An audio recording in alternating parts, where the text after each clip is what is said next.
Thank you. Thank you very much.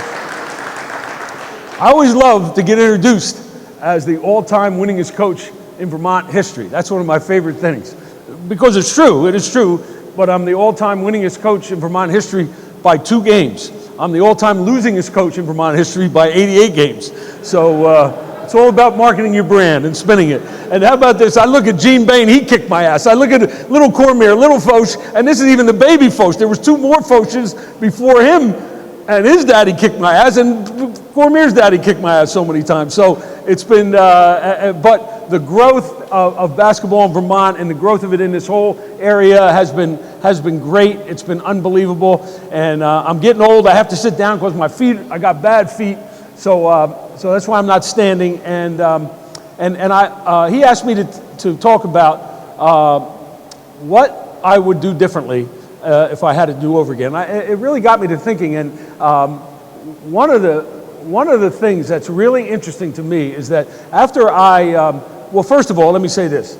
What happened to me, I wish for every person in this room, and that is that my life became better than my dreams.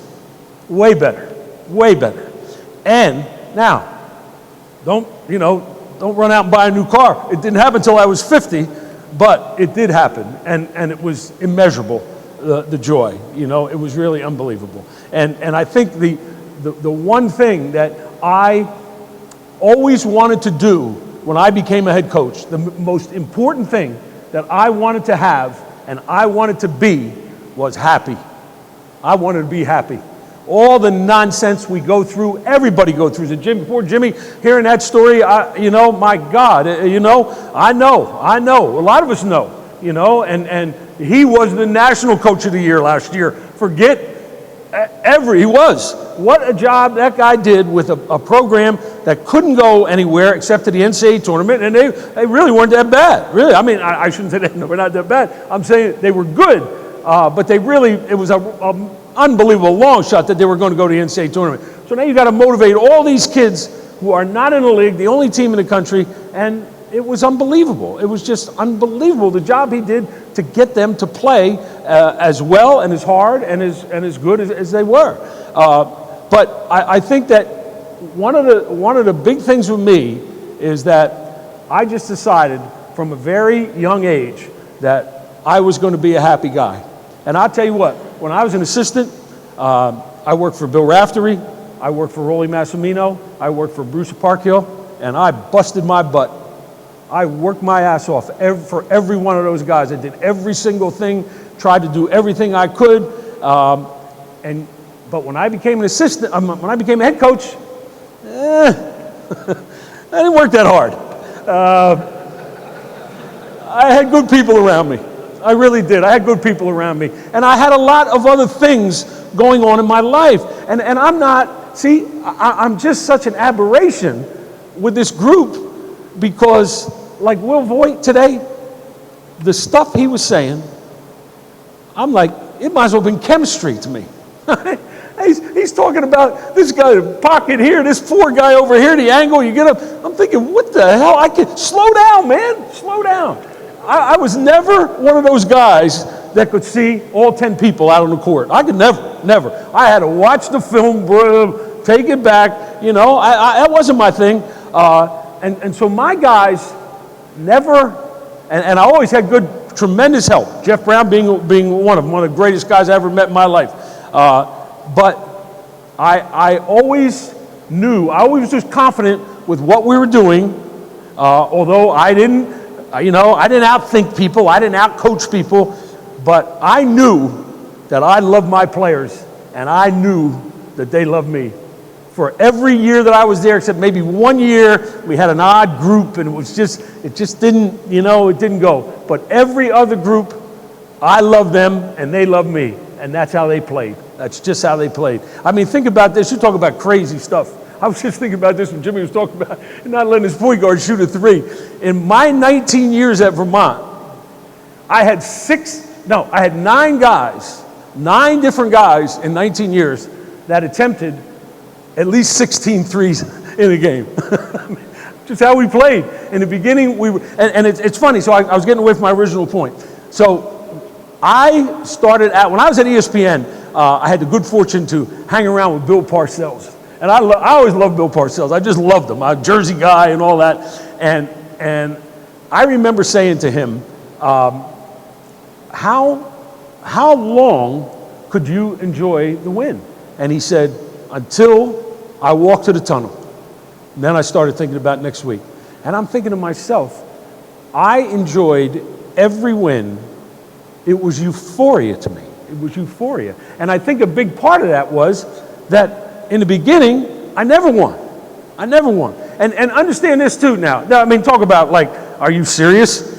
The last 16 years that I was at Vermont, or excuse me, the last 13 years that I was at Vermont, I did a morning drive time radio show.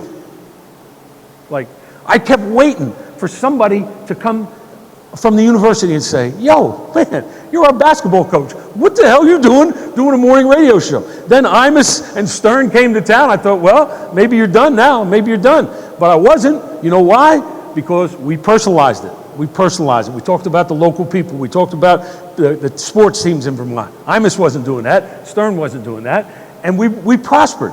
But I thank God that there was no social media then, or I'd have never made it 15 years, because I did come very close to the line a couple times, maybe more than a couple. But usually by the time I got out of there, I remember walking out of the building 9 o'clock saying, "Oh man, this one's over the edge, man. You are not getting away with this one. This is not going to happen." And it would, because it just went away. You know. Now, if someone had tweeted it at 8:35, who the hell knows what would have happened then? But interesting story, Jimmy talking about like not being able to beat anybody. How about this? I thought he was going to be here. Dave, what's Dave's last name? Fredrickson. Dave Fredrickson, great high school coach in Vermont, okay? And when I got there, and Jeff was my first assistant, Jeff Brown, and when we got there, this guy was in a midst of winning 5 straight state championships, okay? So this is the story. This is the truth. Think about this. He was from Mount Anthony, right? He comes into my gym 3 times or 6 times in 3 years, semifinals and finals. He's 6-0, right, in my gym. Me, I'm coaching Vermont. In my gym, in the same 3 years, I'm 7-33. You know, it's like, you know, and then Jimmy said, you're saying, why do you just keep walking into the wall? Why do you just keep doing it? Why are you putting yourself through this? And the very simple reason was I was happy. And any of you guys that know me, I know Foch and Paul, and now guys that I've gotten to know, Paul Booth, they know. I've always been so grateful and thankful for what I had. And like Jimmy said, you know what? There's a shitty job, boy. That boy, he got a shitty job, no doubt about it. But you know what? There was only 330 of them. To me, they're like the Hope Diamond. If you're lucky enough to get one, man, you're lucky. And then what we do, see, this is what bothers me about coaches sometimes, you know, is coaches are like politicians in that they all want responsibility. We all want responsibility, all of us. And then as soon as we get it, we all want exemptions. Like, oh man, the recruiting budget sucks, the gym sucks, the locker room sucks, you know? And understand this, okay? And look at this guy. No one has ever done it better than that guy. Understand this. When somebody hires you, your responsibility, you are to make the biggest difference. You. Not the floor, not the nothing. You know, and I tell that to my guy all the time, John Becker, the new coach of Vermont. Not new now, he's 4 years into it now. But he's a great guy. He's a great guy. And our gym sucks. We play in a high school gym. So what? So what? We fill it up. You know, people there all the time. Doesn't matter. Doesn't matter if it's there or Staples Center. You're filling it up. People root for you. People care about your program. Those are the important things. And for me, like Billy Raff, I worked for Billy Raff my first year, Billy Raftery, one of the greatest living Americans. Absolutely, when they did, what's that, the most interesting guy in the world? That should have been Raff, because he is the most interesting guy in the world. So now he hires me in a bar in Harrisburg, Pennsylvania. I never saw him before. I was a graduate of the University of Georgia. I was recruited there before integration. I will say it. I'd have never been recruited there if I was born 10 years later, but I had a wonderful experience. I loved it. I stayed on as a graduate assistant. Assistant takes me on the road. I bump into Bill Raftery. He says to me, I'm going to hire you. So I said, okay, great. And he said, you know where Seton Hall is? I'm from New Jersey anyway. So yeah, I didn't know where Seton Hall was. I'd never been there. I didn't know I'd never been there, but I knew where it was. So he says, all right, I want you to go to Detroit. There was a kid named Tom Lagarde who ended up going to North Carolina. He said, I want you to go visit Tom Lagarde. And I said, what do you want me to tell him? And he said, what do you mean what do I want you to tell him? I want you to recruit him. And I said, Billy, I don't know anything about Seton Hall. He said, get a book. I said, all right, I'll get a book. So now I go there. I'm supposed to have a job on campus, right? And it fell through. A guy got indicted who was going to hire me. He ended up going to jail. So now I end up teaching at Arts High in Newark. And it was right after the riots in '72. And it was tough. It was a tough time. But I was fortunate in that I could play. I still could play.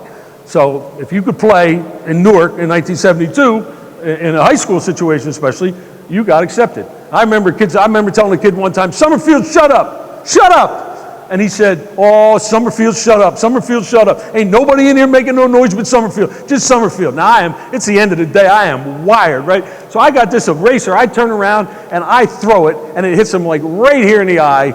And so now it's yellow all here, it's black all the rest, and yellow right here. And I said, listen to me, all right? I'm certainly the smartest guy in this damn room, so if I tell you something, it's gospel. You understand me? And he went, is that right? I said, yeah, that's right. And he said, well, you tell me something. If you're so smart, what the hell are you doing here? I just put my hand out, he slapped it, I slapped him back. But the reason for that story was I never would get to Seton Hall until 3 o'clock, right? Ever? 3:30. So I'd get there, half the time Raph would be gone, you know, and he had an assistant named Hadi Mahan, who was a wonderful guy who worked with me and taught me so much. And so I would go in, and again, I was scared to death of Raph. It wasn't like I was like, oh, hey, Billy, I was scared to death. Do you hire me? You know. So I finally kind of up in his office. I said, listen, what are we going to do? Are we going to like have a meeting or something before practice starts, or what do you want me to do? And he said, oh yeah, no problem, yeah, we'll get together. This is like early September, right? So now a week passes, another week passes. Now it's middle of September. Billy, any chance of coach? You know? No. Yeah. Fine. We'll be all right. All right. Nothing. So finally, October 15th comes, first day of practice. Have not said a word. He has not said a word to me about what we're going to run on offense, what we're going to do. Nothing. And so I get there, and again, I'm petrified, and it's really my first day as a coach, really, you know.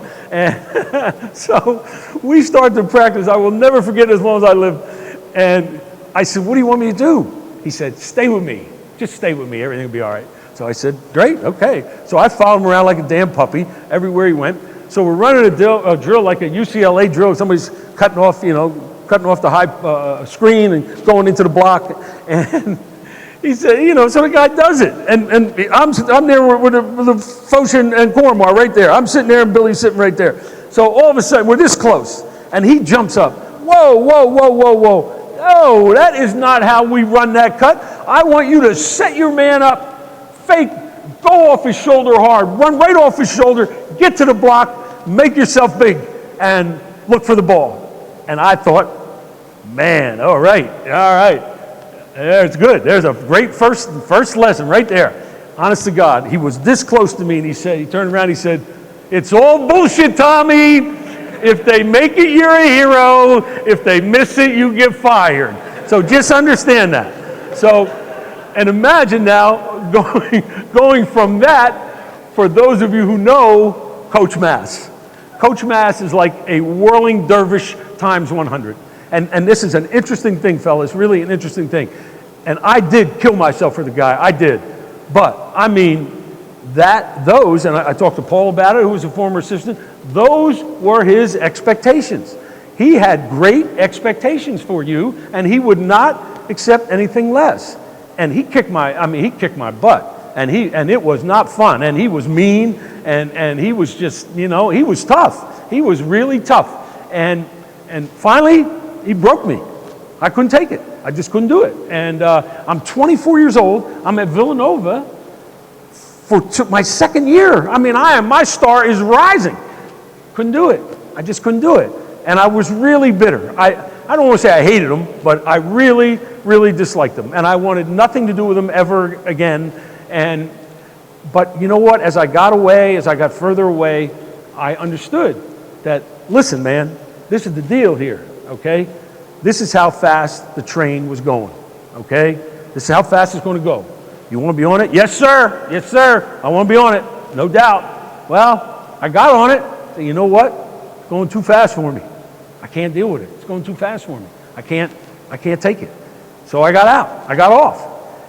But as I got older and got smarter, and I will say to all this of you who are assistants, or even have an AD who's a pain in the ass you got to deal with, or a principal, or whoever it might be, just really, really try to never take it personally, even when they get personal. Like I look at Rolly now, and I think, you know, he broke me like a prisoner of war. He broke me, but I didn't have to let him. I let him do it. And now that I know him better, and I'm back, I went back. It was funny. He said when I got to Vermont, we were going to play them, right? And this was funny. So I didn't like him. So I remember Jay Wright was his assistant. So I called Jay Wright. I said, by the way, we're not playing. And he didn't even know me. Jay Wright did not even know me. And he said, what? And this was like September. I said, I just saw the schedule. We ain't playing. And he said, okay, well, I'll have to talk to Coach Mass. I'll get back to you. So JB was there. So now all of a sudden, Rolly calls up in a fury, you know, saying, I don't like that. I don't like him. I ain't playing him. And so now my AD comes in and he says, are you crazy? Are you really crazy? And I said, what are you talking about? He said, we have a chance to have Villanova come to our gym in Burlington, Vermont, and you think you're not going to play him? Are you nuts? And so when Rolly came back, there was a guy that played with him. Rolly played at Vermont in the early 50s. There was another guy there to play with him, and he said, we're going to have a dinner. We're going to fix it. So I thought, all right, fair enough. You know what? Be the bigger man, do the right thing, and make this right. So we went to a little Italian place. Of course, you had to go to an Italian place with Coach Mass to go to that. So we go to this Italian joint, and so I am as uncomfortable as I can be, and he is like, you know, like a rooster, like he always is, strutting around, hollering at people, telling them what they got to do. And so we finally get the guy. He's smoking a cigar. There's no smoking here. That didn't count for him, you know, smoking a cigar. So I'm saying, dear God, just get me through this night. You know, just get me through this night, and we'll see where we are tomorrow. And so he says to me, I said, Coach, I know it didn't end well between us. And I said, but I'm the coach at your school. You know, I want to make you proud. And I didn't say I wanted to be his friend. I just said, I want to make you proud. This is where you went. I worked for you. I make that connection, and I do want to make this better. I said, but you treated me like shit. You did for 2 years, man. You just treated me like shit. And I was like emotional. And he said, you were a goddamn wise guy. I said, well, okay, now we got a starting point anyway, all right? So we can go from there. And since that day, it's funny, since that day, Paul and I were just talking about it at lunch. We have been boys. I mean, we have just been boys. It's been unbelievable how close we've gotten, and all because, you know, I reached out and kissed the ring. That's what I had to do. And, you know, when I look back on it, he was right and I was wrong. And you know, I wasn't wrong in the beatings that I took, but I was wrong in not being man enough to handle it and not being strong enough to say, just help this make you better. Don't worry about what it's doing to you emotionally. Just help me make you better. Just like you tell your kids a lot. And that is one thing that really was important to me when I became a head coach. And I say, what would you do differently? Well, one thing, I think I would be a little bit more involved in the game. You know, I'd like pay attention more. I'd like, you know, if I ever got back in it, I'm waiting for one of my young guys to get a job now and go be that old guy like Gene Cady and just go hang out. And I do it a lot with Becker now, actually. And it's wonderful because I never have to holler at anybody. I just have to hug them, tell them they're good and keep up the good work and all those things. But I never, once I got, as I said, once I became the boss, I liked it. I liked being the boss. And I just had a lot of other things going on in my life, including a 4.5-hour radio show every day. So that I had to prepare for as well as get ready for practice, you know. And it's, again, I had good help. But another thing I would do very differently is I would handle my assistants. That's a wrong word. I would deal with my assistants differently. JB, how about this one? We don't know each other a lick, all right?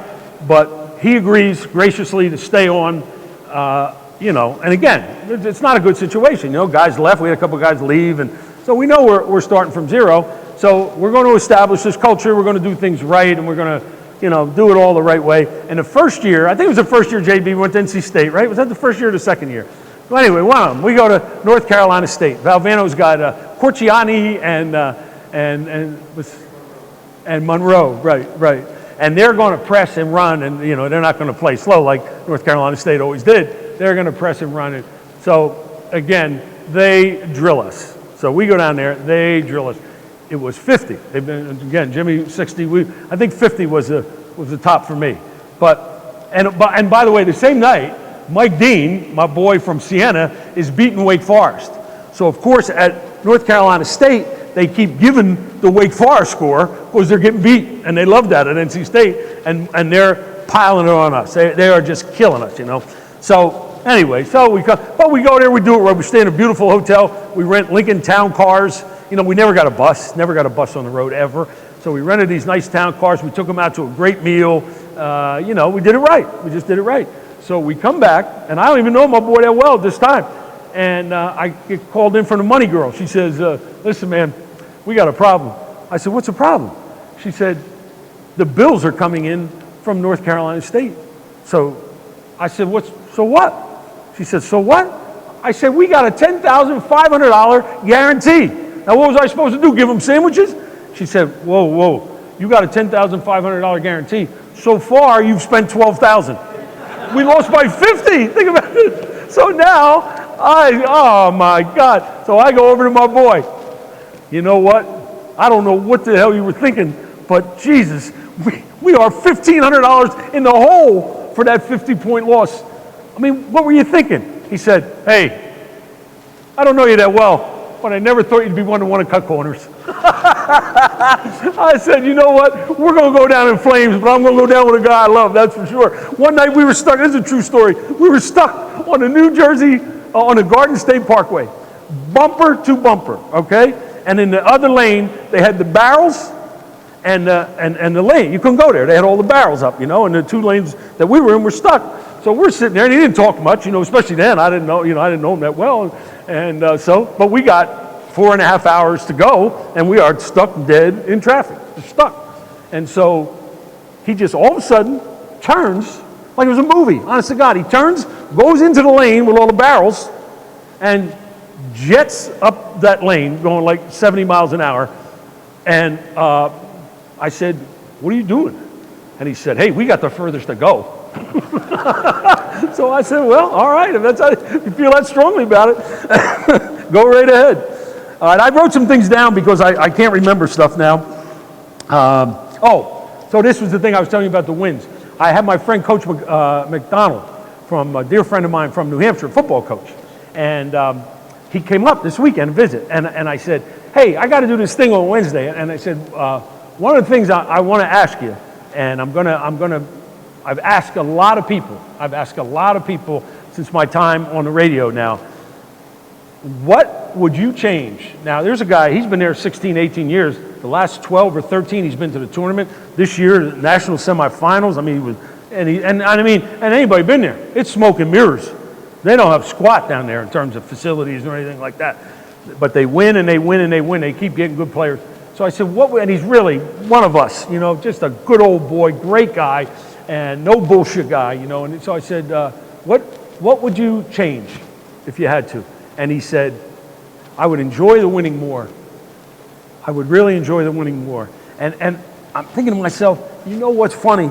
Since I'm trying to think of the first person, when we played in 2005, after we played Syracuse, we played, and I realize I'm going over the map here, we played Michigan State.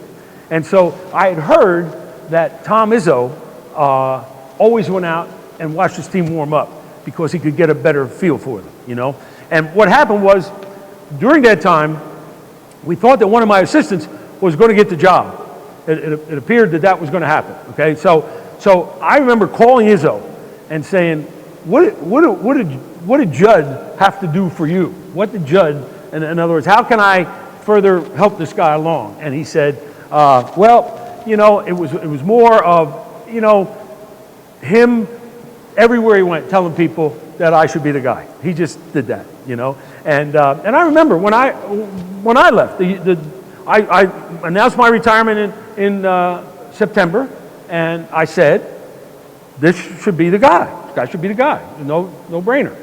And here's a guy, gave 17 years of his life to that program. And that's what I was talking about assistants too, you know, like, you know, that's a big investment. They get no return. Now, fortunately, he ended up getting a job, a head job. And then now he's with Jimmy. He ended up with Jimmy. So he landed on his feet. I mean, it wasn't the ideal situation for him. But back to the thing about, I have never talked, so Izzo. So I'm sitting down with Izzo and I say, he said to me, you must really be proud.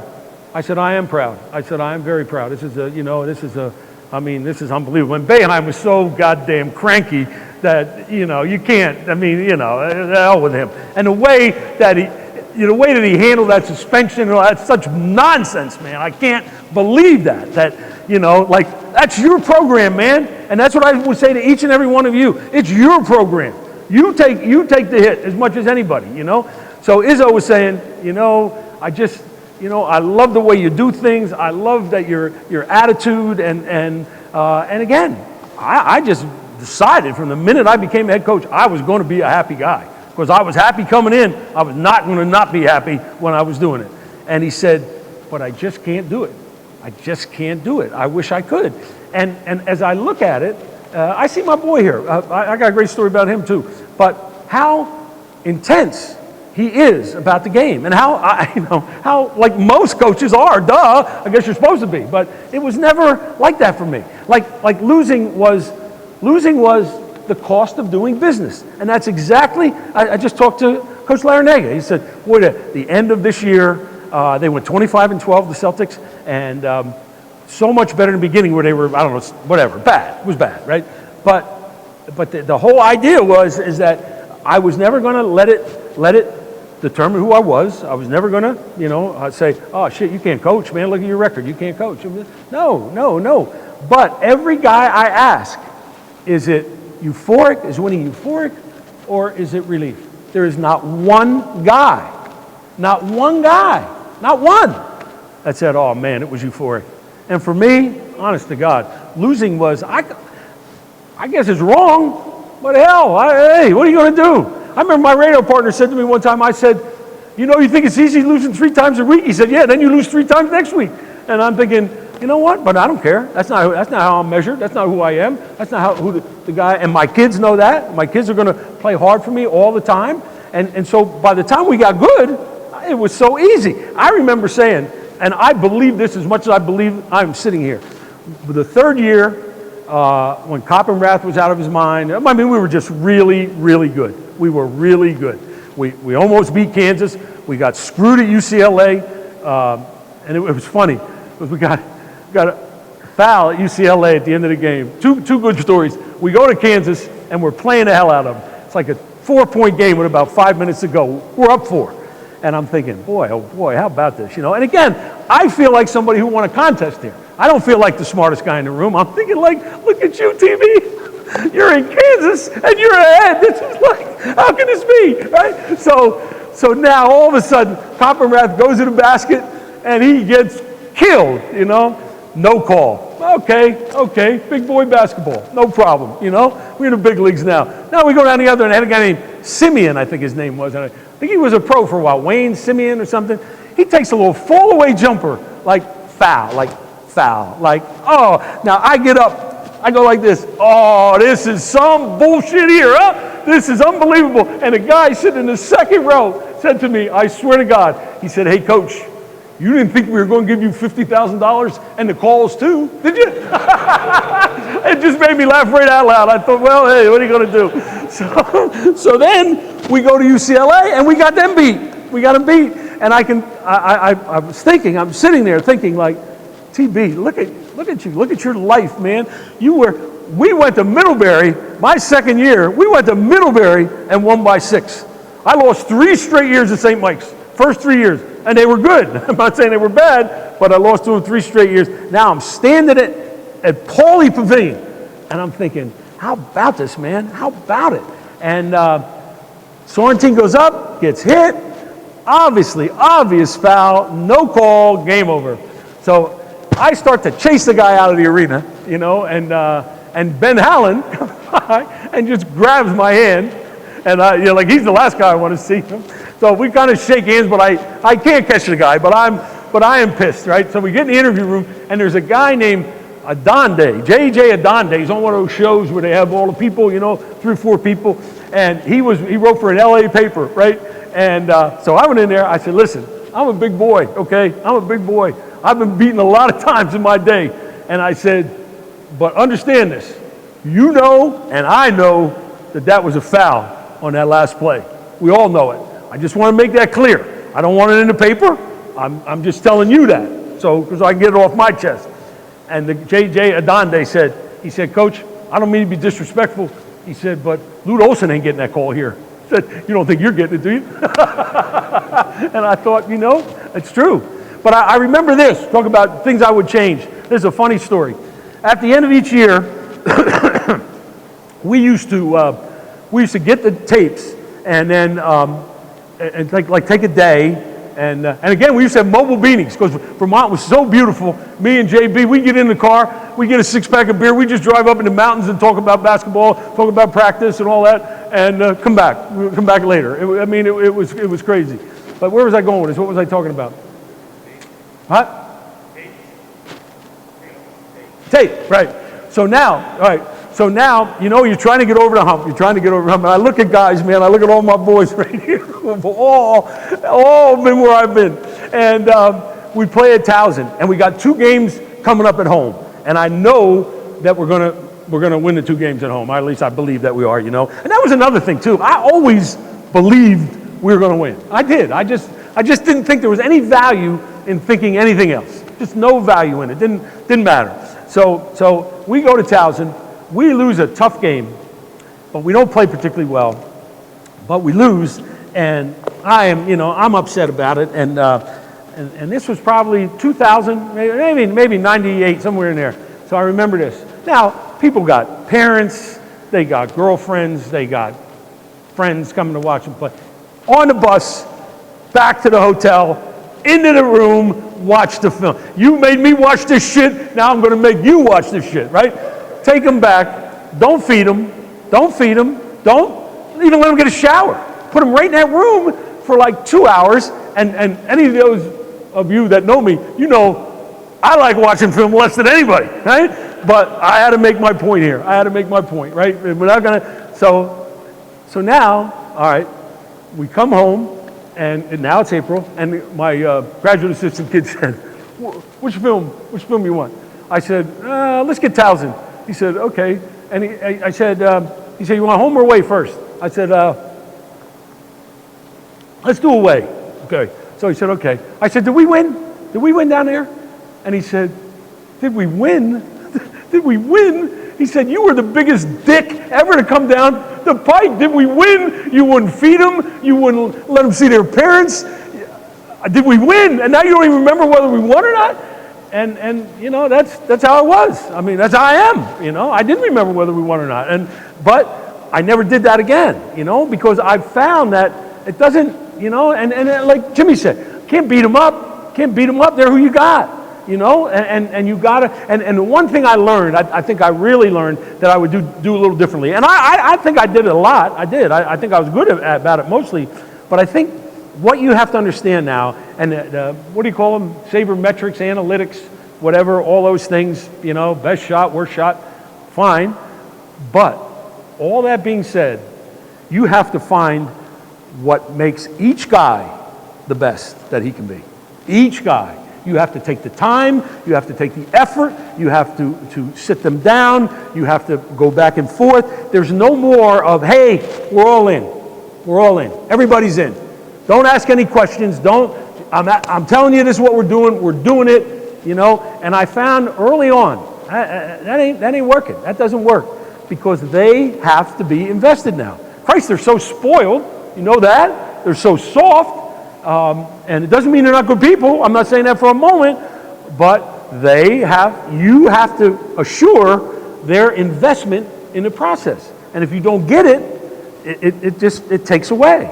And every individual who's better makes the team stronger. It's a real simple case, and that's what happens. And like I said, I feel like I was saying before, I remember saying in the paper that before we played it was Northeastern, when I had Berea and those guys.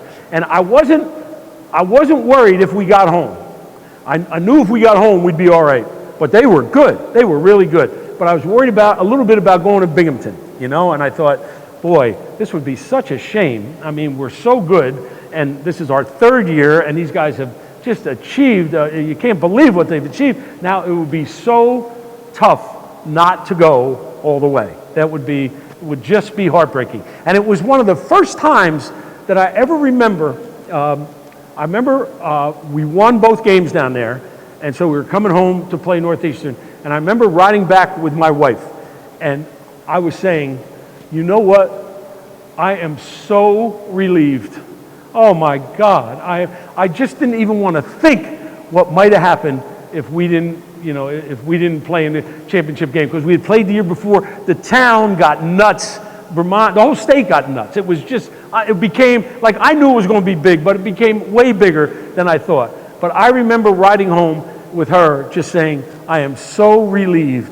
I am so exhausted. I am so spent that I said to her, you know, if I felt like this all the time, if I felt like this after the Maine game or the Hartford game, like I'd never do this. I'd never do it. There's no way. It's too, you know, it takes too much out of you. And then when you look back, what is important? The relationships. Those are what are important. Yeah, you love to win. Winning is good, and winning, you know, it obviously helps you build your brand and your program and all that. But you know, nobody knows when it was all said and done. Nobody knows. It's the people that played for you, the people that you work with, the people that, you know, clean the floor for you. Oh, my boy Will. Everybody will really appreciate this now. I got enough time? I got a little more time? Okay. So in 2006, I become part owner of the Vermont Frosties, which is what league were we in, brother? ABL? ABA? ABA. We're in the ABA, right? So I'm saying to myself, you know what?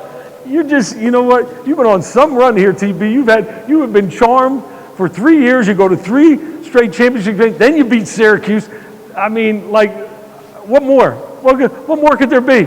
And so now Alex Wolf says, I'm buying this, and I love Vermont. I love the state of Vermont. I love the University of Vermont. I am in both feet. So he said, we're going to try to make this work. We're going to have a pro basketball team in Vermont. I said, wow, damn, you know. And it was funny because the guy that followed me didn't want to hear nothing about it. I kept saying to him, Mike, we're going to fill the joint up. We got 3,000 people there. We play 13 times. Don't worry about the Vermont Frosties. You don't got to, you know, what are we playing the same day? Forget it. Don't worry about that. So I'm an owner. I'm an owner now, and I'm digging it, right? So now Alex calls me and he says to me, hey, we're going to have a press conference to introduce a new coach. I said, no kidding. When? He said, tomorrow. So I said, great. Where's it going to be? He said, somewhere in Burlington. I said, oh, great. I'm going to go. Oh, hell yeah. Yeah, why don't you meet the guy? I said, well, who is a new coach? And he said, Will Voigt. I said, oh, who is he? And he said, well, he was with the Spurs and he coached overseas for several years. And I said, well, how did you find him? And he said, actually, he won a contest. I said, what? he won a contest. We had a voting. We had 3 guys, and the guy who got the most votes got to be the coach. I said, that's how I just invested $10,000, just gave you a check for $10,000, and we find our coach because he wins a contest? That's how we got him? He said, yeah, getting people involved, getting everybody. I said, what? Are you crazy? What am I doing? Right? So now, our boy walks in, and look at him. Now, he looks old now. He looked like he was about 15 then. He looked like an altar boy. He comes walking in. I'm thinking, like, this guy, who's he going to coach? God, we're going to have guys that want to be in the pros. We're going to have guys who are not that easy to handle all the time. And this guy's going to coach them? This is the guy we got? The guy that won a contest that I paid $10,000 for? That's where we are? And he said, yep.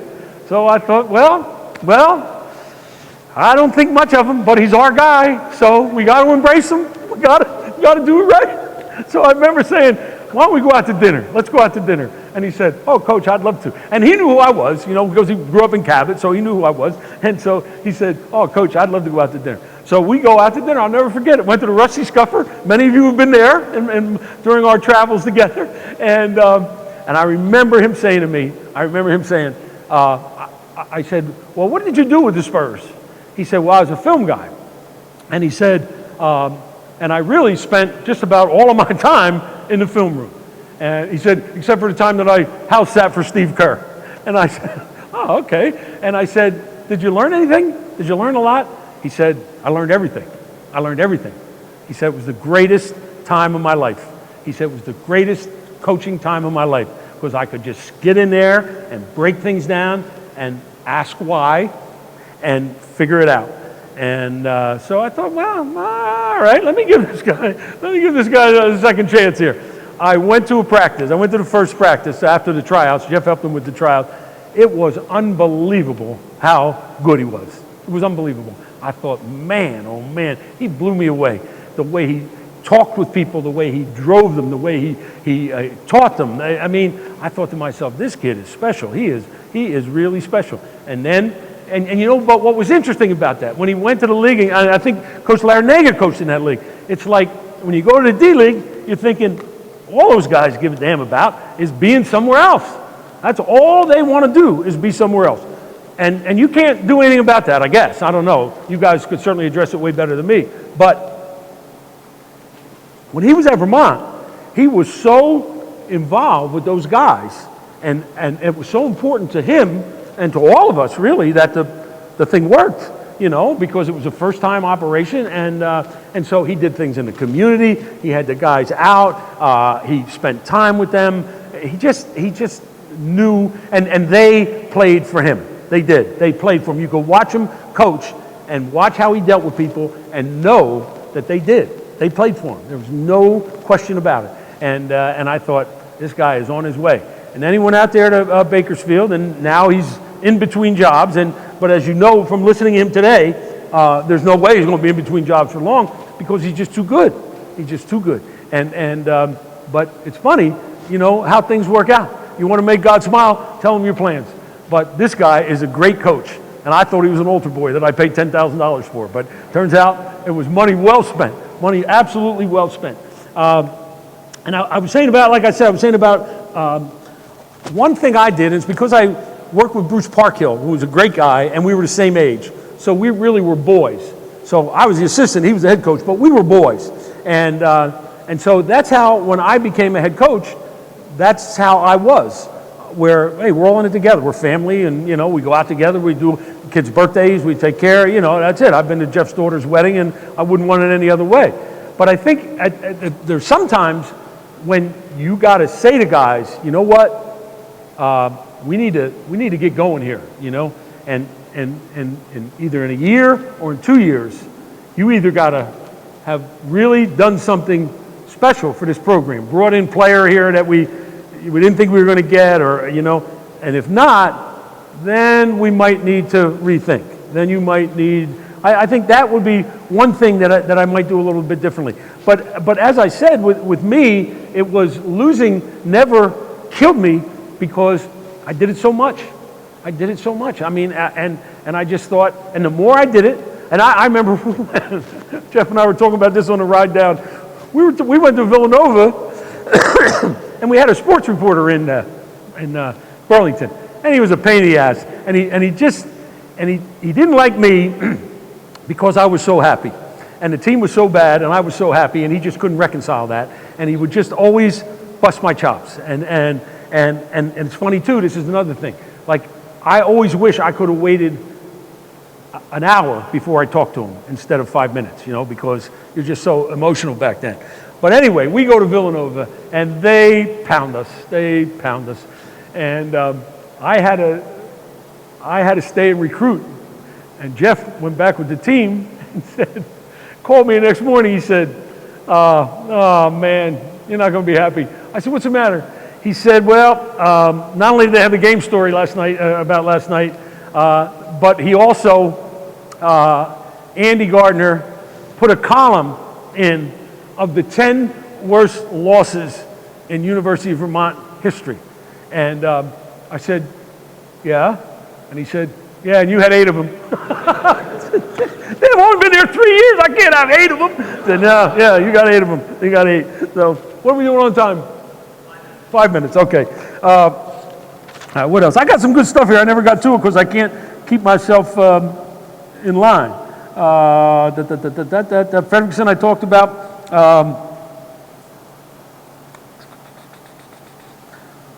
Oh yeah, I remember when I got to Vermont. I'll do this and then I'll end. I was at Yale. Frank Ryan was my athletic director. He was the quarterback for the Cleveland Browns. Last time Cleveland won a championship, 1964, he was the quarterback. And but he was a tough guy to work for as an AD. And again, I look back on it now. I was 32 years old. I was a tough guy to be an AD for. I'm sure. I know it. And and I used to say all the time, like, hey, this is my office. You might be the smartest damn philosophy professor at Yale University. You might well be. All right, but I teach those kids too. Not just you. I teach them too. Phys ed grad from Georgia. I teach them too. And you know what? When I'm in my office, this is how I'm going to act, and they'll have to respond to it. Dead wrong. Dead wrong. You're the face of that program, and at times the face of that university. They don't want to see you carrying on. People don't want to see you nuts and running up and down and crazy. They don't want to see it. They just don't. And I remember when I got to Vermont, and there was a guy named Tarrant who was a very, very wealthy guy, and one of his kids was, it was before his kid, 2 of his kids played for me, but this was before. And it was like our 3rd year, and again, we were 14-68 at the end of that year, 14-68. So he says, calls me in, he says, listen, I don't even know why you want that job. It's a terrible job. I don't know why you want it. I said, well, one reason I want it is because I got it. It's mine. That's why I want it. And he said, well, I'm going to give you one little bit of advice. Start to behave yourself. He said, people don't want to see that. They don't want to see the leader getting shook. They don't want to see that. The program sucks. There's nobody in it. It's any good. You're the boss. And you're going to be a big baby. You're going to act like woe is me. You can't do that. People do not want to hear that. And it really, really is true. It really is true. And I learned from that. And again, we want to learn every single day that we take a shot at this. We want to learn every day. And I said I'm proud of a lot of things that happened at Vermont. A lot of things. But I'll tell you what I'm most proud of is that for the last 15 years, we've been the 2nd winningest program in New England, Vermont. And for all of us that go back, unfathomable. Could not even have thought it. But we're good now. We're good now. And I remember I went to down to see Roley play at Villanova when he brought his team back. And there was such a vibe there at Villanova. There was such a vibe. And Jay's got it going, and Roley was 35th anniversary team. They were all back, and I thought, you know what? This is really something. And I said, you know what else? We got this. Little, but we got it. We got it. It's exactly how it is in Vermont now. And I went home, and I said to Becker, can I talk to the kids? I want to talk to the team. You mind? No, go ahead. So I said, all those freshmen, all you freshmen there, and we got good freshmen. We're good. We got 6 really good young players, and they're going to be fine. Now, you never know, but really like them all. But I sat them all down, and I said, you know what? I said, what you guys don't understand is that I was at Villanova last night, and there was a vibe about it, and it was excitement. And when people walk in this gym, there's excitement. I said, people do not like to come here and play. They do not like it. We are very, very good at home. People support you in this town. It's unbelievable how they support you. And I said, but you guys ain't done lick. None of you. You're just wearing a shirt. You're just getting to wear the shirt. You have done nothing to earn the shirt. And really, really understand that. All the guys that came before you, the guys that went 3-24 and 5-23, that put up with all the nonsense, so that now we could be Vermont. We're Vermont now. And I said, you think Hartford has that? Hartford don't have that. You know, they don't have it. It's just hard. You think Baltimore has that? They don't have it. We got it. And we don't want to lose it. And it's up to you guys to understand how hard it was to get and to keep it going. So my final story, I'm walking in a Rite Aid, right? And lady's coming out, and she got a walker, and it's right near my house. And I live right on the lake. I got a nice place. I'm truly been blessed, and so I know all my neighbors, and you know it's great. My life, as I said, my life has been better than my dreams. And so she starts to walk out, and you know the sun is coming in, and and the doors are like starting to close, but she's got the walker there, so that's messing it up. And all of a sudden, she just stops and she says, "Hey, you're Tom Brennan." And I said, "Yes, I am. Who are you?" She said, "I'm Grace Mathis." I said, "Well, Grace, it's really nice to meet you." I said, "You take your time there. Nobody's in any hurry. Can I help you?" She said, No, I got it. And then she looked up and she said, "You know, we really miss you not being our coach." I said, "Well, that is sweet. That is so nice of you to say." And she said, "But I got to say, they're trucking right along without you, ain't they?" I said, "Like I was never here, girlfriend. Like I was never here." Thank you very much. You guys have been great. Best of luck.